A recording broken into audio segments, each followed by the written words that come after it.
The 5 underrated eating habits that will kill your body fat for good, especially if you're starting at 30% body fat and getting to 10%. Been doing this for nearly a decade, and this year in 2024, I finally became a men's physique pro, and I was able to take my body fat percentage consistently multiple times from that 30% mark, and you're seeing it here on the screen, and get to 10%. Not only that, but you're seeing all the clients and a good portion of the clients that I've coached over the year of 2023. And the one thing that I could do with them consistently was allow them and to teach them how to make the consistent correct choice each and every single time so that they could finally achieve a physique similar to mine, if not even better. The truth is, you'll finally be able to unlock the physique of your dreams once you can hack your ability to make the correct choice with food each and every single time. And once you do this consistently, you'll be able to make this transformation. Every action we do is conceived in the brain and we make a choice. But if we make this choice repeatedly, we call this a habit. And if it's a choice that is unfavorable to our physique, we consider this a bad habit. So in this video, I'm going to give you the 5 habits that I've utilized myself. And this is for the people who don't want to listen to all the science, but to know, hey, Dr. Mike, what are the 5 things that I can do consistently that will finally help me go from 30% body fat to 20% to 15% and then finally to 10. I have listed 5 things that I've done with my clients, and I thought over this consistently, and these are the 5 things that I know whoever implements this, it will finally help you. So I highly recommend you watch the video to the end, because I'm not only going to share with you the 5 habits, I'm going to show you how to utilize them and manipulate them to your benefit, because it's not just about giving you simple rules, but being able to see how those rules can suit your own lifestyle so you can make the correct decision. So let's not waste any time and let's jump into the first point. A well-known name in the world of productivity and habit making is a gentleman by the name of James Clear. The first habit that I want you to learn is to making it unattractive, and let me explain. This is how productivity guru James Clear, who sold over 5 million copies of his book Atomic Habits, describes as the 5 laws that you need to follow to break a bad habit. Inversion of the first law: reduce exposure, remove the cues of your bad habits from your environment. So in your home, if there's high calorie sodas, if there's alcohol, if there's cookies, if there's foods that you know don't benefit you and that you're quote unquote addicted to, or that doesn't help you in terms of reaching your fitness goals, the simple solution is get rid of it. And I've done this myself multiple times. Here's a video of me actually doing this when I was in medical school, trying to get lean and finally being able to step on my first bodybuilding competition stage. And this is one of the easiest things you can do. Inversion law number 2: reframe your mindset. Highlight the benefits of avoiding bad habit. And I would always say, you know what, I finally want to be able to see my 6-pack, be the best doctor that I can be. And at that time, I was making YouTube videos for you so that I could set the best example for myself. So my recommendation to you is write on a list what benefits would you receive from getting into the best shape of your life, and eventually this will become a paramount desire of yours that will make you say, you know what, this is a goal that I want to achieve in 2024. Let's go on into version law number 3: increase friction. Increase the number of steps between you and your bad habits. Let's consider you're living in a household with all of your family members, and maybe you have a roommate and there are foods that aren't to your benefit, but it makes it extremely difficult for you to stick to your plan because there's these foods that are around you that aren't helping you. The simple way that you can be able to increase friction is putting it in a location that is undesirable or that you cannot see. So if you have cookies, or if you have candy, or if you just have those chips or popcorn that isn't to your benefit, research has shown consistently when you make all these undesirable foods readily available, your brain and your mind will automatically reach it even when you truly don't desire it, which is why so many people call this snacking and end up gaining weight because of the snacking. Inversion of the 4th law: make it unsatisfying. Get an accountability partner, ask someone to watch your behavior, and also create a habit contract. Make the costs of your bad habits public and painful. How I do this is that whenever I am preparing for a competition prep, I announce it to the world. I post it on Instagram, I posted to YouTube, and I did this 2 weeks out from my show, and you're seeing it right here. This will be an amazing trigger for my brain because I know there are people out there who I have never even met who are going to have an expectation of me, and I know that it will be embarrassing or unsatisfying to not live up to the things that I said that I would do, and it would be a bad representation of the man that I want to become. So I always announce when I'm after a particular goal, because that level of accountability and also that level of pressure always makes me make the correct decision. Another thing that you could simply do is gather a group of friends of yours who you're potentially going to the gym with, or that you all want to be able to lose a certain amount getting ready for summer.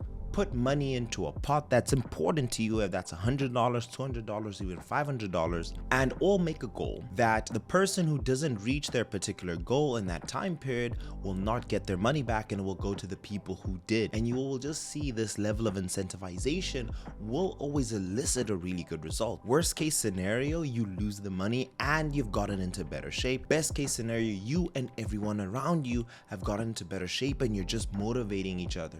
And this is what people mean by surrounding yourself with the correct people. So that is number one, is breaking these bad habits that you have with your food. Over the last 16 weeks, we've had a 99% success rate at Sculpt by Science, and it's because of a mechanism that I've developed called the DNA sequence. It's a culmination of all the scientific research I've done over the last decade, combining everything I've learned from biochemistry and microbiology and everything through medicine, and the experience I've gone through with nearly thousands of each and every single client that I've personally coached. I am now able to transform any physique as long as the person is dedicated, irrespective of their background. The people who come through my doors are busy professionals who are dedicated and finally want to see the six-pack once in their life. Their energy levels are optimized. They're eating the specific foods that they can eat, not only for this program, but what they'll be able to follow the rest of their life. Their sleep is optimized, and also their training and nutrition. And we look into so much more in terms of blood work. We do it all. If you want to know exactly how I'm able to use the DNA sequence and see such a high success rate, what we do is we go through a diagnosis. What you need to do is fill out the short questionnaire, and we'll be able to jump on a call and be able to see how the DNA sequence may be able to help you. We're also selective with who we work with, so please fill out as much information as possible so we can see if we can help you. But I'll see you in the next step. Habit number 2 is going to be intermittent fasting. Now, why I love intermittent fasting so much is that it's on and off. It's very simple. So intermittent fasting, also called time restricted feeding, is simply seen as a time period between when you don't eat and when you do eat. And everybody does a form of intermittent fasting already. So at base level, you have your dinner at 8 p.m.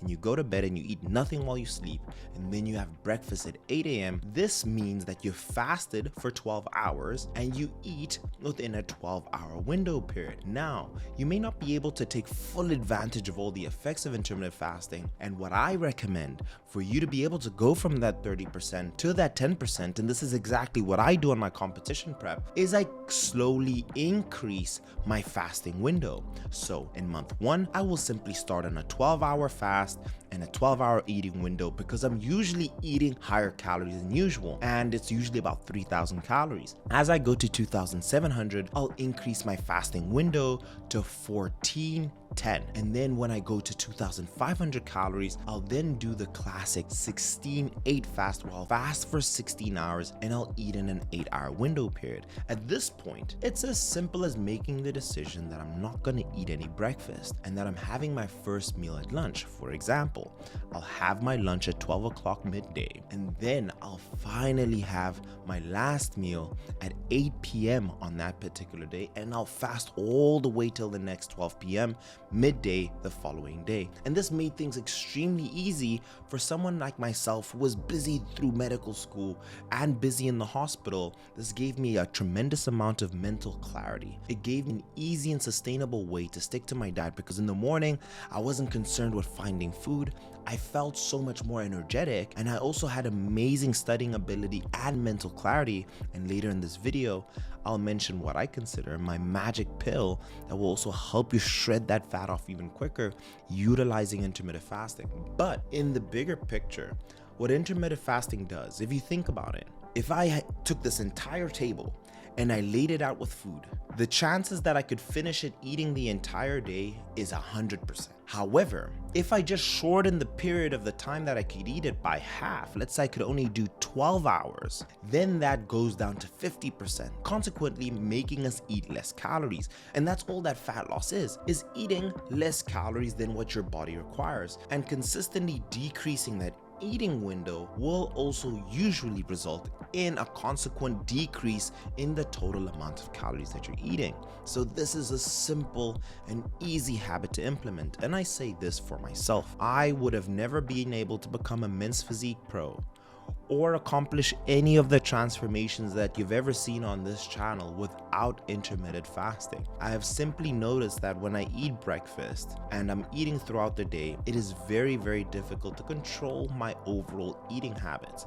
That being said, there is the occasional day where I'll just break my fast early and I'll have breakfast with myself responding to a hunger cue. But bigger picture, I'm sticking to this eating regimen 80% of the time, which is an amazing result. And I've also found this to allow me not to only get to my desired goal, but also to maintain it. So for all of you there, if you just simply know, hey, this is the time I eat and this is the time I won't, and you're at 30% body fat, that alone will allow you to be able to drop 10%. And then you need to be a bit more meticulous with tracking your calories as you start decreasing your caloric intake and increasing your fasting time.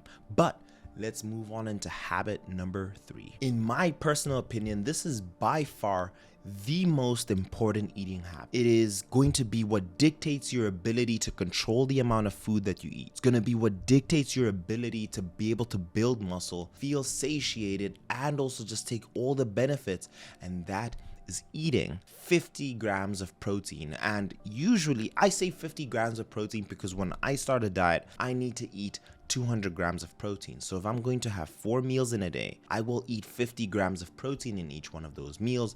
That allows me to divide that equally along those meals so that my body can, number one, break down and ingest those proteins and assimilate them accordingly. So eating 50 grams of protein will make sure I'm hitting my protein intake so that I can drive my body into muscle protein synthesis to be able to, at the very least in a deficit, maintain my muscle tissue. But I've seen this consistently with so many of my clients. They're usually under eating protein and they've been doing this for years without knowing. So when I make this basic rule to them, they increase their protein intake and they even find themselves building muscle so much easier because they're making sure that they're hitting their body's protein demand, and not only that, but the optimized protein demand. The second beautiful thing about eating 50 grams of protein each and every single meal is that protein is extremely satiating. It will just make you fuller for longer. So if you're someone who doesn't want to count calories, you want to build muscle, and you want to lose fat at the same time, by simply having 4 meals a day and eating 50 grams of protein in each and every single meal, you will see that your body will start looking like what you eat. And that's where the saying comes, you are what you eat.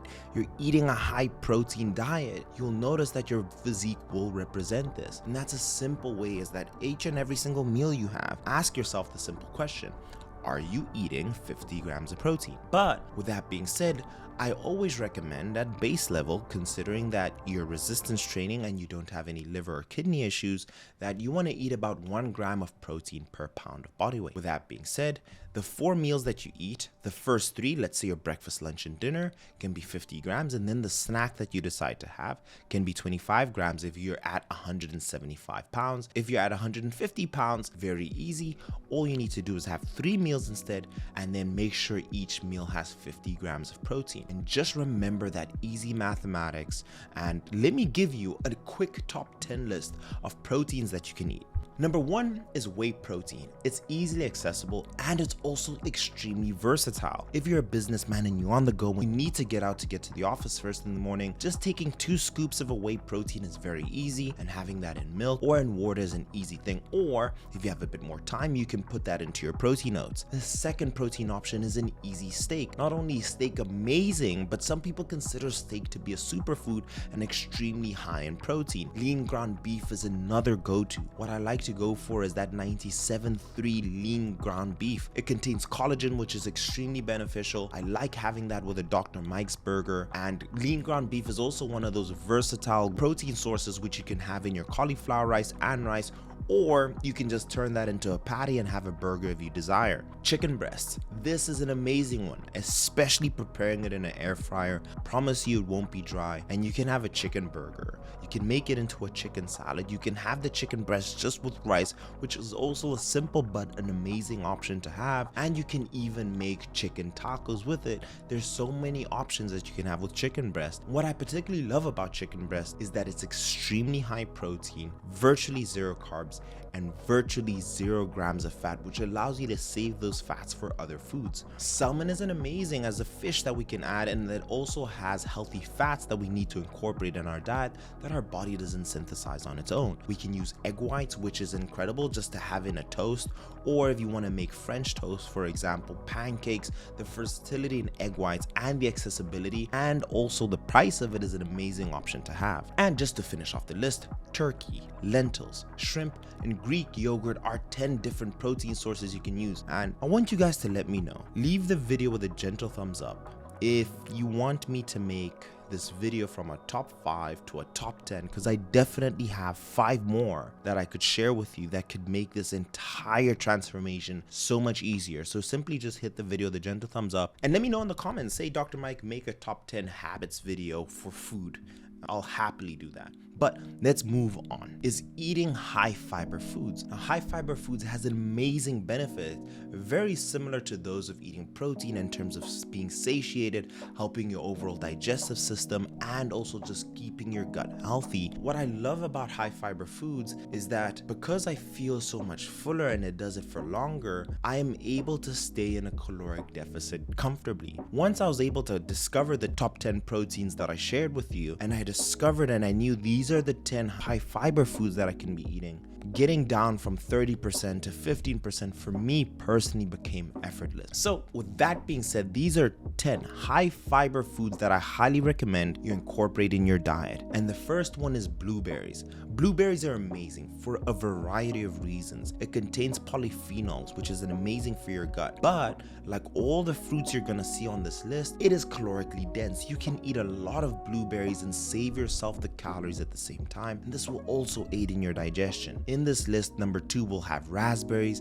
and we'll have strawberries, and all of them contain all those benefits. You will never hear anyone that said, hey, I gained too much weight from eating strawberries or raspberries. Those foods are very macro friendly, and why I've mentioned these 3 fruits first is that it's also beneficial in terms of hitting your micronutrient targets and an easy way to make sure that you're getting that serving of fruits that you need on a day-to-day. Another one that is amazing in terms of fiber is avocado, not just for the healthy fats and just the ability that it can help all the organs in your body. What I love to add here is oats. Oats is an amazing meal, and you may wonder, why do bodybuilders have these in their meals consistently? Oatmeal has been shown in terms of the satiety index, an index that shows you which foods will keep you fuller for longer. Oatmeal comes at the top of that list, and this is exactly why I personally love incorporating a protein oatmeal with adding some blueberries to the side in all my clients' diets, because number 1, it will keep them fuller for longer. Number 2, it also is high in fiber and it's slow digesting. There's so many benefits to having that oatmeal in the morning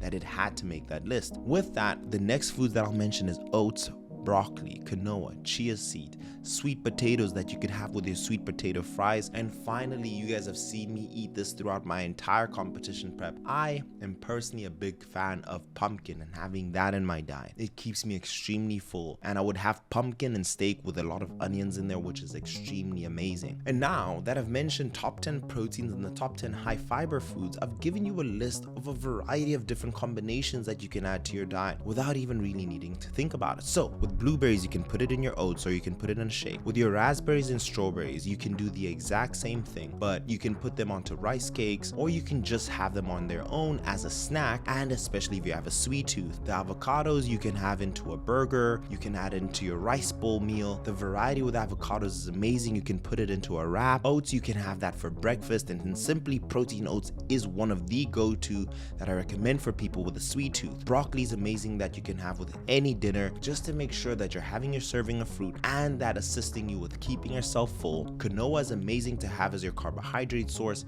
Chia seeds you can add, and it's very, very flexible in terms of having in your shake or even mixing that with your oats. Sweet potato is a meal that I love having with the Dr. Mike's burger that I mentioned earlier that you can have with the lean ground beef.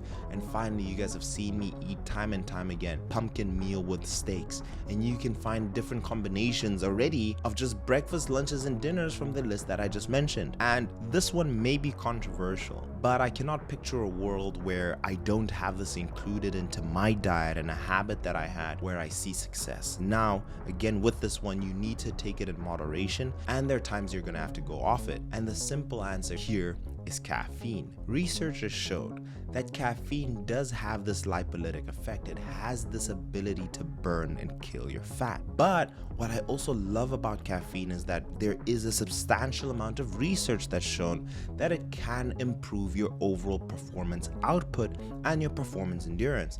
The simple way to think about it is with intaking caffeine, you start burning more calories and you're still consistently eating the same amount of calories. But some science has said that it may be negligible. Another thing of why I had to include caffeine in this list is that for me personally, it's been amazing for appetite regulation. So to be able to stay in a fasted state, I will drink my caffeine in the morning on an empty, and that will help me very, very easily maintain a fasted state. So instead of having my usual breakfast meal, I simply just substitute that with a source of caffeine. That is also what I'll consider my source of energy in the morning. So what I usually do is I'll wake up, I'll drink my cup of coffee, and I'll usually head to the gym, and I find myself with a consistent level of energy throughout. Now, research has shown to maximize your endurance and your performance output, 300 to 400 milligrams of caffeine is recommended. Here comes my pre-workout. I will usually take pride if I wanted that source of caffeine in the morning. Now, these are the things that I will tell you to watch out for. You want to watch out for the concentration of the caffeine you're taking on a daily basis. Some people will recommend only taking 4 cups,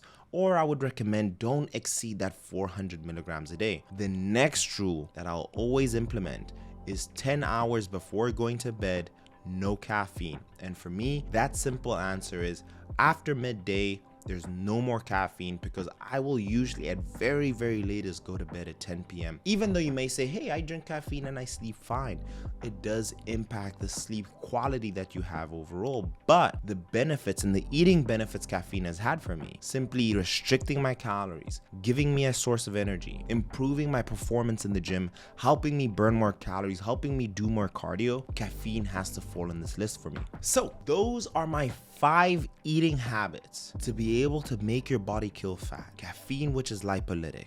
Intermittent fasting, which will help you burn that fat tissue because you're in a caloric deficit by eating less. Then eating those high protein foods which help with satiety, build muscle tissue, and will force your body to utilize your fat stores as a source of energy. Making sure that you're eating high fiber foods that will keep you for longer, improve your gut health overall. And then finally, making all those foods in your home and breaking all those bad habits overall will help you with sticking to your plan. And these are the things that I do on a day-to-day basis to maintain my physique year-round.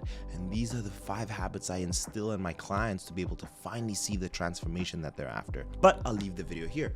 Don't forget, leave the video the gentle thumbs up if you want me to do a top 10, because I definitely have 5 more that I can share with you. And comment down below, Dr. Mike, these are the habits that I'm using and maybe I'll incorporate into the next one. Or share with someone which one of these 5 habits have you done that have been life-changing. So I'm actually curious to hear which one of these 5 habits do you currently do that you feel has the biggest effect in your overall body composition. But I'll leave the video here and I'll see you guys in the next one. Cheers.